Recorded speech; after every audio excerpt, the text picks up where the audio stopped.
हरे कृष्ण कृष्ण कृष्ण हरे हरे। तो भक्तबिंदुगण आजकेर भिडियोटी रयेछे 26 আগস্ট सोमवार पालित होच्छे जन्माष्टमी व्रत।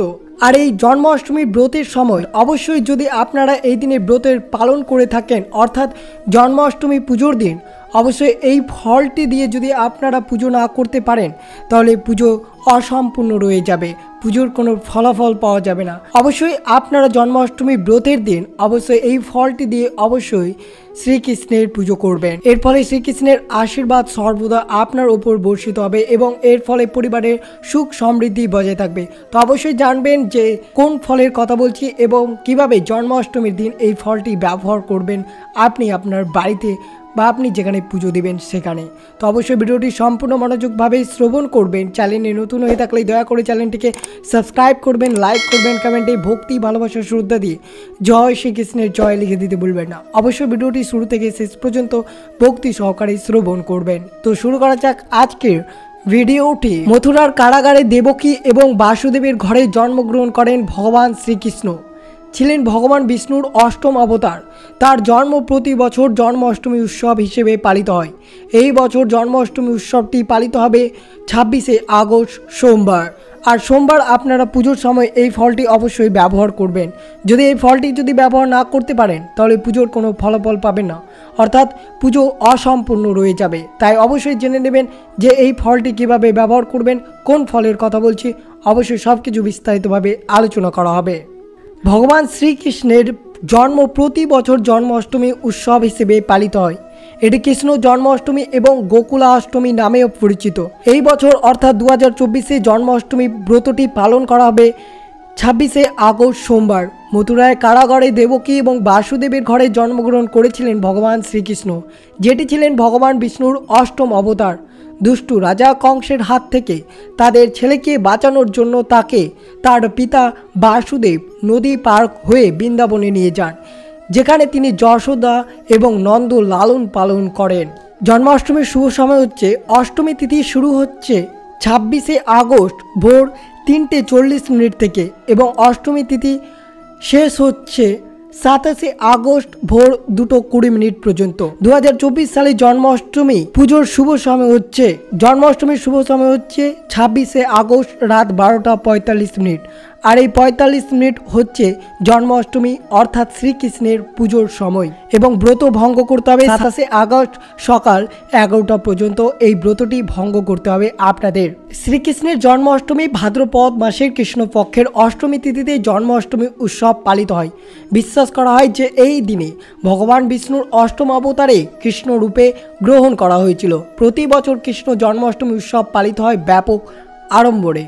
রাত্রি কণাহার জন্ম হয়, তাই শ্রীকৃষ্ণের জন্মাষ্টমী রাতেই পুজো করা হয়।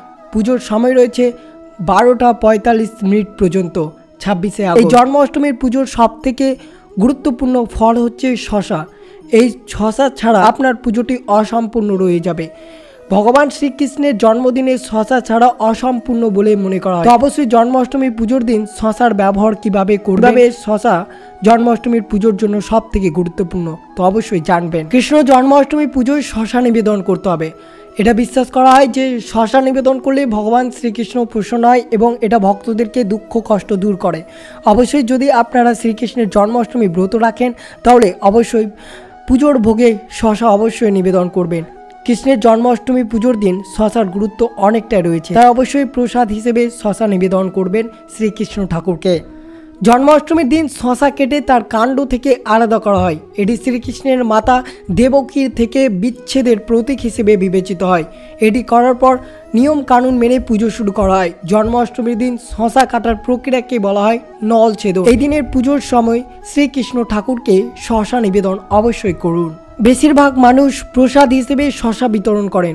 কিছু জায়গায় এটি সদ্য বিবাহিতা মহিলাদের বা গর্ভবতী মহিলাদের খাওয়ানো হয়। এমনটা বিশ্বাস করা হয় যে এই শসা গর্ভবতী মহিলাকে খাওয়ালে শ্রীকৃষ্ণের মতো সন্তানের জন্ম হয়। তো অবশ্যই এই শসা নিবেদনের পর অবশ্যই কোনো গর্ভবতী মহিলাকে যদি খাওয়াতে পারেন তাহলে শ্রীকৃষ্ণের মতো তার সন্তান রূপে জন্মগ্রহণ করবে।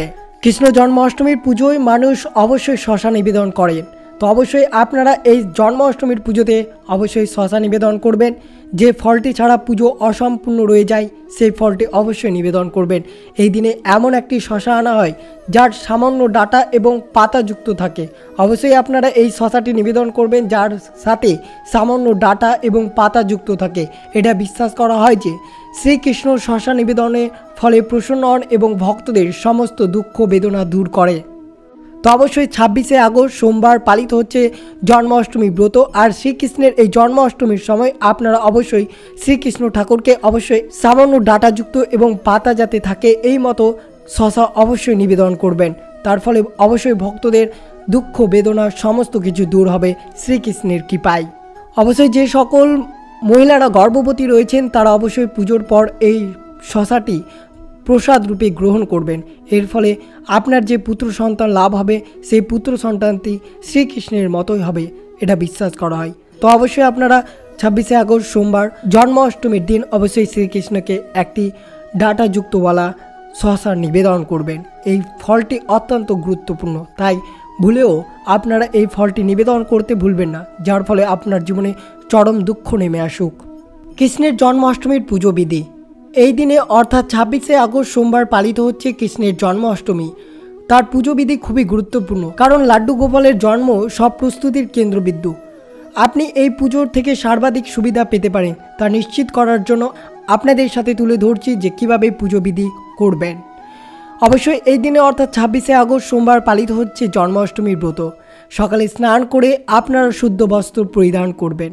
রাতে শ্রীকৃষ্ণের পাল্লা বা দোলনা সাজিয়ে পুজোর প্রস্তুতি শুরু করুন এবং মন্দির পরিষ্কার করার জন্য অবশ্যই গঙ্গা জল ব্যবহার করবেন।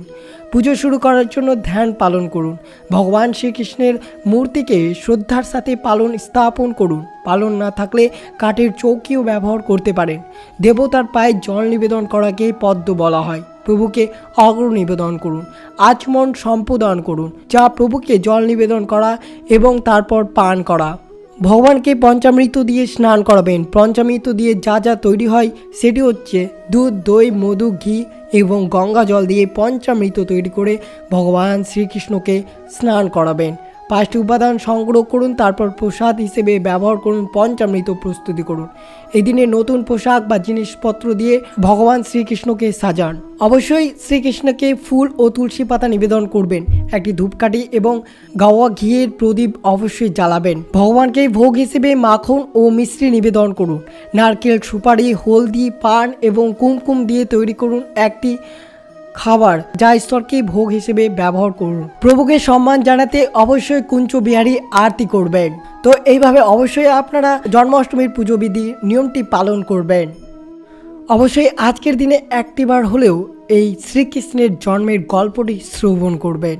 শ্রবণের ফলে অবশ্যই শ্রীকৃষ্ণের আশীর্বাদ আপনারা অবশ্যই লাভ করবেন।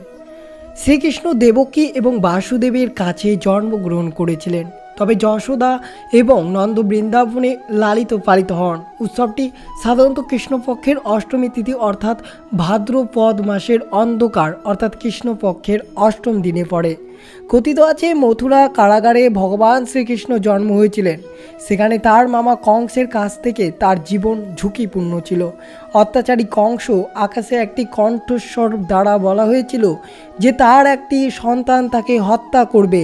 কংস দেবকীকে হত্যা করার সিদ্ধান্ত নেন যাতে তিনি কোনো সন্তানের জন্ম না দেন, কিন্তু বাসুদেব তার স্বামী কংসকে দেবকীকে ক্ষমা করার জন্য অনুরোধ করেন এবং প্রতিশ্রুতি দেন যে তিনি তার সন্তানের মধ্যে যে কোনো একটি কংসকে দেবেন। তাই বাসুদেবের এই আশ্বাসে কংস দেবকীকে ছেড়ে দেন। তিনি দেবকী ও বাসুদেবকে উভয়কে বন্দী করেন। কংস নিশ্চিত করলেন যে তার সন্তানদের মধ্যে কেউ বেঁচে নেই। তাই ভগবান কৃষ্ণকে রক্ষা করার জন্য তার পিতা বাসুদেব তাকে একটি ঝুড়িতে করে ক্রুদ্ধ যমুনা নদী পার করে বৃন্দাবনে নিয়ে যায়। সেখানে যশোদা ও নন্দ কৃষ্ণকে দত্তক ও লালন পালন করেন। শ্রীকৃষ্ণের রাতে জন্ম হয়েছিল, তাই জন্মাষ্টমী পুজোটি রাতে হয়। শুভ সময় হচ্ছে 26শে আগস্ট সোমবার রাত 12:45 থেকে। অবশ্যই এই 45 মিনিট জন্মাষ্টমীর শুভ সময় রয়েছে, তাই অবশ্যই এই দিন আপনারা অবশ্যই এই সময়ে পুজো অর্চনা করবেন। আর যে ফলটি আপনাদের সাথে তুলে ধরলাম সেই ফলটি অবশ্যই ভগবান শ্রীকৃষ্ণকে নিবেদন করবেন।